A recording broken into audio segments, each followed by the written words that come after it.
So, this one's gonna be about David Goggins. I hope that I've pronounced that correctly, but he's just a really amazing guy.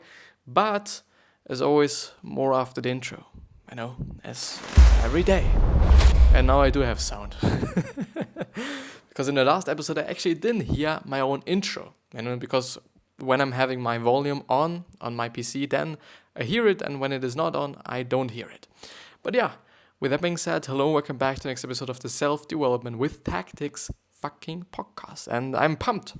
I'm really pumped. But, before I actually forget it, because I tend to forget it, if you do not have the time, which is something that I can somehow assume, if you do not have the time to go through a 30-minute video or 20-minute video or even 15-minute video, I would heavily suggest you, if you still want to have the experience of knowing something about David Goggins, about his life, what he did and whatever, because he's truly a really interesting guy, then I would really suggest you to go into the description if you're on the YouTube video and check out the podcast, because this particular episode is also available as a podcast, which means that you can just listen to it, which is just amazing because you can do something simultaneously, which is amazing, which is way more effective than just sitting here on your fucking ass and only listening and or actually watching me, while I'm being here or while I'm reading something, while I'm talking about something.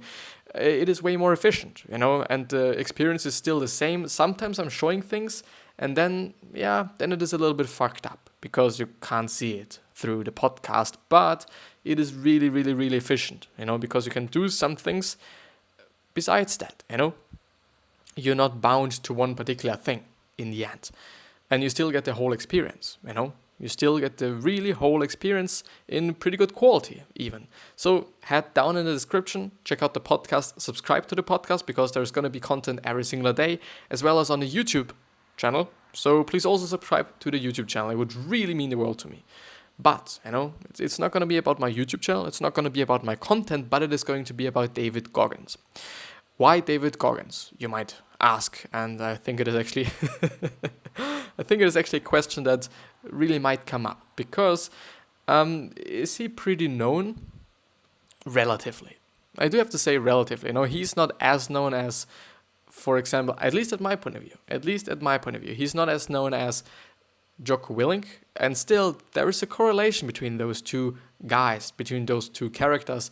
It's actually pretty interesting, to be honest. But not so many people know about David Goggins, and especially not so many people know about his story, because his story is truly amazing. While I was working out just before, I was listening to the Joe Rogan podcast, or I was watching the YouTube video actually, and he was featuring David Goggins there, and this was then the reason why I've actually decided to look up some articles on David Goggins to see if there is something, if there is some valuable content and or actually some articles, because it could also be the case that there is no article on him. If the case is pretty high or not, I don't know. It could be, not necessarily, but it could be. But still, it's gonna be about David Goggins. It's gonna be about I do just have to delete something because I'm actually really feared that that this episode's gonna break somehow, because I'm not having too much space on my PC left. I'm actually having my HDD next to me. I should actually rap. I should actually rap rather than sitting here. No. So it is a CNBC article, and I really fell in love with the CNBC articles. They're just really great. I really enjoy them. They're really amazing, and I think they're also really valuable. So this article is called, and it is also going to be down in the description, and if you're on the podcast, it should also be in the show notes. So everything is there. You do just only have to click on it, and then you're on the article as well. And you could actually read along with me if you're on the podcast, and if you're just, sitting in the train or sitting in the bus or wherever you are, you could. How David Goggins went from an exterminator living paycheck to paycheck to a Navy SEAL.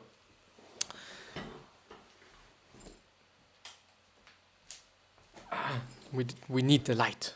We truly need the light. So David Goggins, 44, he's actually not that young. It is still really young. It still really is young, compared to 100 years, compared to 70 years. Like, it truly is about perspective. I'm a baby. I'm 18 years old. I haven't lived anything of my life. I do just have, compared to a 0-year-old or a 1-year-old, of course, but compared to just my lifetime, it is nothing. And also a year compared to my lifetime is nothing. It really, truly is nothing. It is just about perspective. It really is about perspective, especially when you think about it as when you're 50. A lot of people are like, okay, when you're 50, you're fucking old. No, you've actually just lived half of your life. Probably. Like, to just a really high degree, just because the living standards, and the medication standards and every single standard, at least, when you're living in Europe or the States, they are fucking high. We are living just really long, We are truly living long lives, and this is amazing, So therefore, if you're 50 and you're just watching this episode, which could be the case, maybe, I don't know, you're young as shit. You're really, truly young. But yeah, David Goggins, 44, is the only member of the US Armed Forces ever to complete training as a Navy SEAL, Army Ranger, and Air Force Tactical Air Controller. He's also a former Guinness World Record holder for completing 4,030 pull-ups. 4,030 pull-ups. Just imagine that, like, insane. In 17 hours. It is just another insane number, Who would actually be doing that? Who would actually be hanging at a fucking bar for 17 hours? This would actually be enough. It would actually be enough, because I guess that he wasn't allowed to step away from the bar. I think he had to hang there. If I kind of recall it, or if I can imagine it correctly, actually, it is just insane. Like, hanging on the bar for 17 hours alone, it is just enough, You don't need more, You don't need more of a stress factor. But pull-ups, it is insane. And 4,000 pull-ups, it really is insane. This dude truly has some endurance, and he truly has also some mental toughness and mental power. And this is actually one of the things that make him so incredibly strong, physically as well, because his mental game is just so on top. It really is. And one of the world's top endurance athletes, having competed in more than 60 ultra marathons, triathlons, and ultra triathlons. Recently, the retired SEAL became the New York Times best-selling author of Can't Hurt Me. I've been also featuring Can't Hurt Me on his channel. It's been quite some time, since then, but I've actually featured it. So if you want to check it out, there I can look for it, and I could, in theory, put it in the description. I do hope that I'm not forgetting about it, because I really, really tend to forget about those things, unfortunately. Before any of these achievements, though, Goggins was making $1,000 a month, working as an exterminator and living paycheck to paycheck. He was also out of shape, weighing nearly 300 pounds. Every day at the end of his 11 p.m. to 7 a.m. shift, he would stop at Steak and Shake.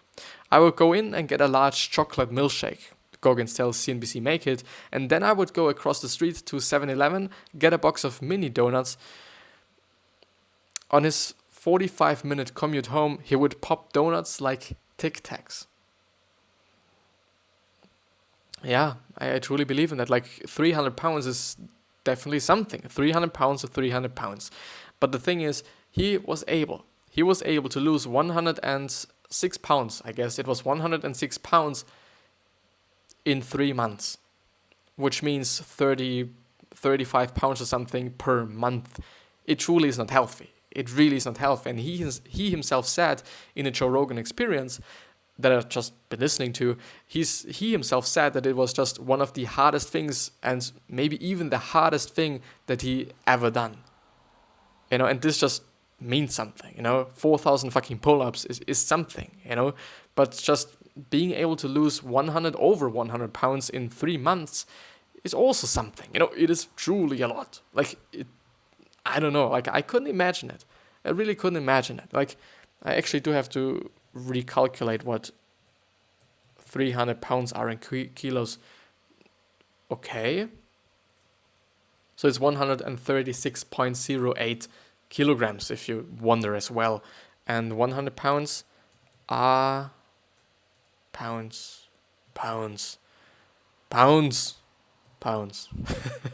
45 kilograms. So he was able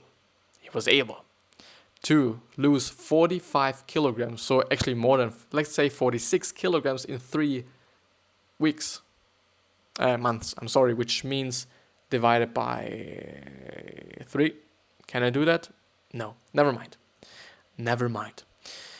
So it is definitely something, it is really a lot of work to do. And I don't know, just imagine it, just imagine the amount of calories you can eat then. It really is 1 calorie a fucking day. And especially if it is just like a really habit of yours, as they say, or as he said to CNBC Make It, he was like just going to Steak and Shake, which is, a restaurant, I just shop or whatever, I don't know.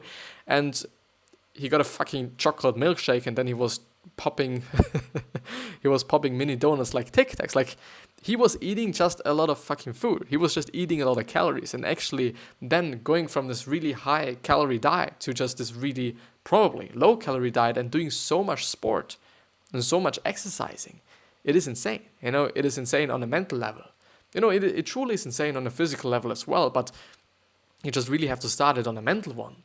From mental then to physical. If you do not have the motivation to do that, you won't also be able to do that. And he did it. It is not like, okay, he just tried and didn't do it. He did it. He fucking did it. 3 fucking months, 100 pounds. It just truly is insane. As soon as he got home, he would turn on the TV and blast the volume so he could hear it while he showered. That was his routine up until one morning when he heard a program about Navy SEAL training. He recalls, "Here I am listening to the TV as I'm showering and behold this Behold, this particular day I started hearing Navy SEALs, toughest training.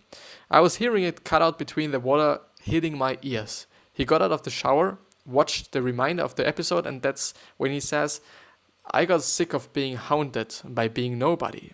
He realized that I didn't want to sit back and continually watch these shows about great people doing amazing things. I wanted that feeling in my head that I believed that they had, or true accomplishment. So I wanted that feeling in my head that I believed that they had of true accomplishment. Goggins, who was 24 years old at the time, decided that he wanted to become a SEAL himself. He had experience in the military. He had been in the Air Force from age 19 to age 23, but enlisting as SEAL requires completing one of the military's most grueling training programs. And you might also know that, the whole SEAL thing got relatively popular, I have to say, through Jocko Willink especially as well, and also through Goggins, of course. And I do think that a lot of more people got really interested in the SEALs just because of them, just because they have seen like what they have done, and they have just heard the stories, and they have just seen what they had to go through and whatever. So it's definitely a hard thing. I don't know if it is the hardest thing on earth. There might be some kind of military in Russia that is just even more gruel or whatever. It could actually be the case. I don't know, but on an official level, I guess SEAL training is definitely a pretty tough training, and it's a pretty tough, actually, test. I would rather talk about tests because they're literally testing, or is it a test? Well, maybe it was just only training. I don't know. So definitely it is a tough thing, to be a SEAL. And I truly have to say, you have to be tough then. If you're just in war, you have to be tough, mentally and physically. And I truly have to say that whether you are SEAL or not, whether you're just a SEAL or just a normal kind of soldier, quote unquote, so normal soldier, you just have to be tough. You have to be tough physically and also mentally because, first of all, just dragging all the gear around with yourself and also your body and whatnot, it just truly is some work. It truly is just some weight that you're having to drag with you. So it's definitely not easy. It's definitely not easy. I believe, being in the military and being in war, also on a just really emotional and then psychological level, of course. I got sick of being haunted by being nobody. The day he saw the SEAL program on TV, I started calling recruiters up, says Goggins. For 2 weeks, they laughed at me, he adds. I heard so many no's. Eventually, one recruiter told him to come into the office. Goggins showed up and learned that just to apply to be a SEAL, he had to meet basic physical fitness requirements. At 6'1", so 6'1", he couldn't weigh more than 191 pounds. That means shredding 106 pounds.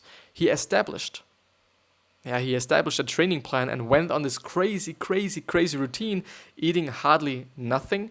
In less than 3 months, he lost the weight, but that was the beginning. From there, he had to complete SEAL training, which can take as many as 30 months.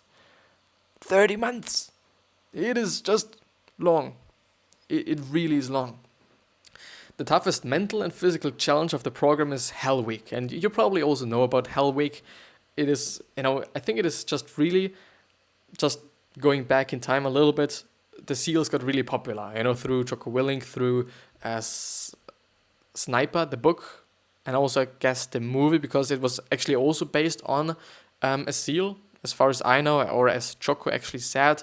And I kind of somehow remind myself or kind of recall that the Sniper guy was also on Jocko's team or something, but he did something about this kind of fame position that you have as a SEAL, or this kind of in general position that you're having as a SEAL, way before Jocko was doing it and way before also Goggins was doing it. So it's pretty interesting, it's pretty interesting that these people got really popular, and also this actually secret, this secret place, this secret military place or state or group. Let's call them group. I think group is actually pretty good. It is really interesting that they got so fucking popular, even though they are actually kind of secret and their methods are kind of secret, even though there is no secret about it. Like, a lot of people have been talking about it, Goggins, Willink, whatever. And also Leif Babin, and also Echo Charles and whatever. So there are quite a bunch of people that actually were SEALs and now are, I don't want to say famous, but known. No, let's actually stick with known. The toughest mental and physical challenge of the program is Hell Week, which is 130 hours of continuous training. Goggins had to go through 3 Hell Weeks in a year after pneumonia, and stress fractures forced him to drop out of the first 2. He passed on his 3rd attempt. Goggins credits his transformation to his mindset. The most successful individuals are focused and obsessed, he says. They are driven on whatever it is that they want to accomplish in life. He also developed a strategy for becoming the person he wanted to be. I invented this thing called the accountability mirror. I would look in the mirror and call myself out. I'm afraid of this, I'm afraid of that. Naming his fears helped him get past them. Which is actually a pretty interesting concept, and I wonder if some psychologists have actually kind of validated that, because I guess so. I only recall an experiment they did with a monkey. I hope it is actually right. I do have to check afterwards after I finished up with this article, but it was actually a kind of leader monkey. I think it was a chimpanzee or something, so something relatively correlated to us, relatively near in terms of genes, I guess. And it was pretty interesting because they took him, and put him in front of a mirror. And because he was in front of a mirror and he was able to see himself, I guess his testosterone levels just dropped. Because the thing is, he was the leader monkey, the leader monkey, he was the kind of boss of the whole group, whatever. And his testosterone levels rose again rose by watching others that weren't as somehow athletic or as alpha as he was or he is. I have to check that out. I really have to check, and I'm gonna talk about it later. Goggins still lives each day as if he wasn't or if he hasn't accomplished anything yet. No matter how many races he wins, books he sells or records he sets, he refuses to get comfortable or think he has made it. Everybody has 3 bars, he says, whether they are work-related goals, like becoming the CEO, or appearance-related goals, like losing 25 pounds. You have these bars, and once you get there, you have made it, and that's a party. So there is a party, there is a big celebration. People are invited, there is a trophy, maybe there is a bonus check, maybe you wear some big thing on your uniform, who knows what it is, but it is a completion of something. But Goggins doesn't think in terms of completion. There is a laundry list of things that we could still accomplish so that you can be a better CEO, so that you can be a better person. He says, adding, I feel guilty if I haven't achieved every day. Truly are some words, to be honest. And I do just really want to pick something out, which is the most successful individuals are focused and obsessed, he says. They are driven on whatever it is that they want to accomplish in life. I do wanted to pick that out because it is actually the truth. Because, let's actually name Elon Musk. I think it actually is just the best example. I've been talking about him, and I've been going through some interviews just featuring him. Actually, you should check them out because they are really, really interesting to also see how he is as a person.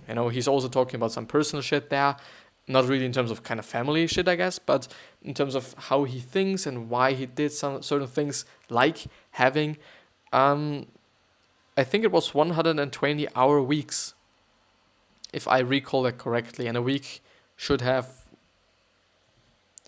24 times 7.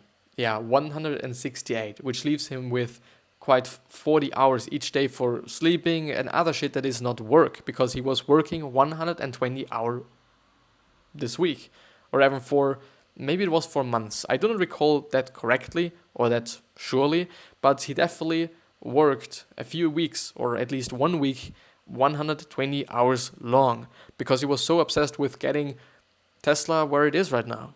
And also SpaceX, where it is right now. And it is truly the exact same thing with Jeff Bezos. Like, he was working, and also just everyone, Warren Buffett, they all are working. He's 85 or 86 or something like that, something in that area, maybe even 90. I do not know that for sure. And he's still working. He's not really thinking about retirement because, first of all, he likes what he's doing. And I guess through liking and through having a passion for what you're doing, there's also going to be some sort of an obsession. Some sort of, not really kind of obsessed and whatever. I'm also obsessed with what I'm doing here. I wouldn't be able to. I really hate. I think it happened only once or twice or something that I wasn't able to upload a video on the channel. It really fucked with me. It really did, because it got a habit of mine. And once you have actually established a habit, and once you actually create the discipline for yourself, those things like eating healthy, working out, doing your work, these really become not something that you just have to do. It is something that you, pretty funny, It starts with you have to do them, Especially if it is something that you don't like, it is something that you have to do.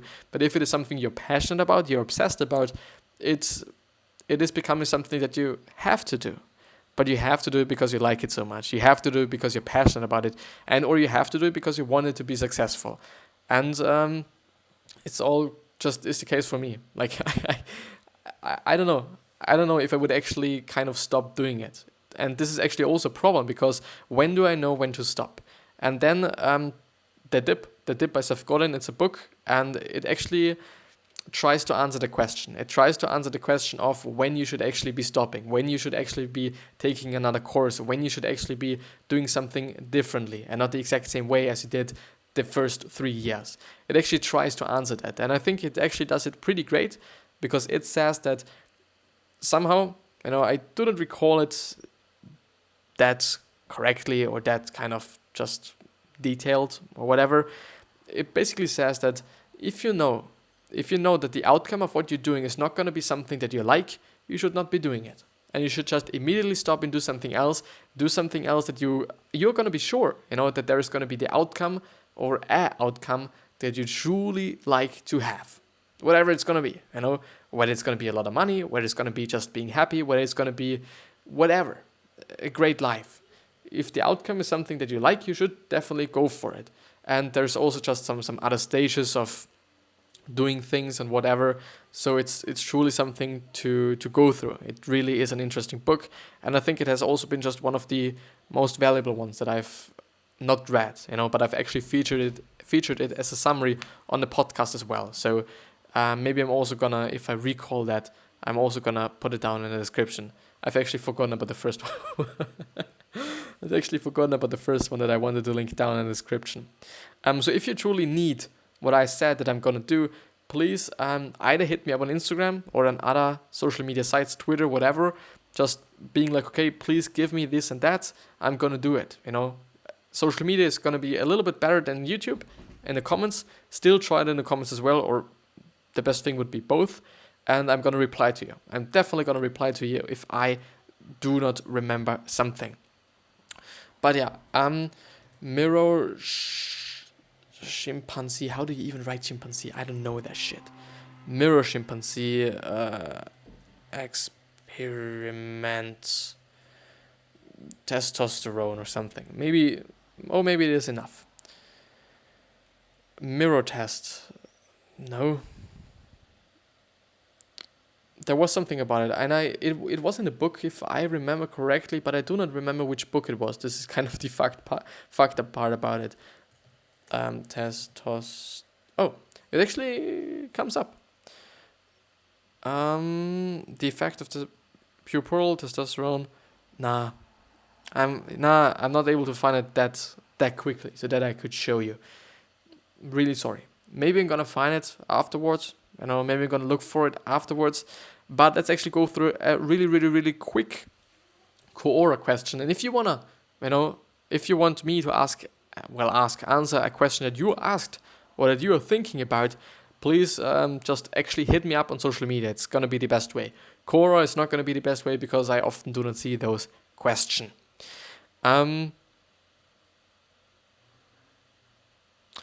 What little things can help the workday go by fast or faster? Actually, my go-to tip would be actually doing something that you like. Then it's just gonna be fast as fuck.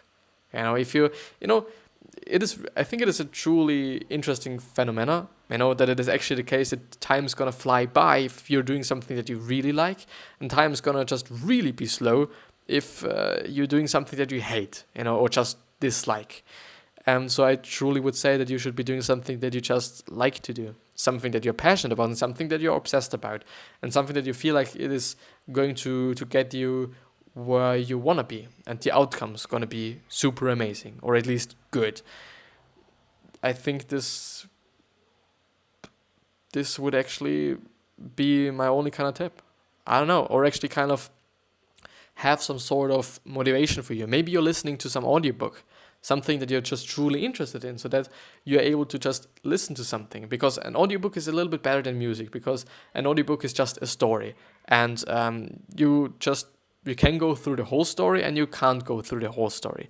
The thing is, a story has just a line, basically, and music does not have a line. Music can be stopped anywhere and it wouldn't bother you. But if you stop an audiobook just in the middle of it, you don't know what's gonna come up. Because it's, I don't know, an hour long, 2 hours long or something. So this might even motivate you to go through the day, to let the day go fast or go by a little bit faster. But yeah, I guess this is going to be the end of the episode. I guess so. So I really hope that you're going to remind yourself on how you're going to be remembered. And I also hope that you're going to remind yourself on I wish you the best health, happiness, and also success. And I also hope that you're going to remind yourself on how you're going to be remembered. And the thing is, no matter how nice you are and no matter how generous you are, there's still going to be someone that dislikes you or even hates you. Just by our nature. It is what it is. It is just somehow what we human beings are doing, unfortunately. And 3 other questions that I hope that you're going to ask yourself are: what are you trying to change? Why are you here? And what is bothering you the most? And those 3 questions are hopefully just getting you to figuring out your purpose. I at least hope, because purpose is truly something that's important. And also, please subscribe to the podcast. Please subscribe to the YouTube channel to not miss out on any valuable information, any valuable episode. It would also really mean the world to me. And with that being said, I see you the next time.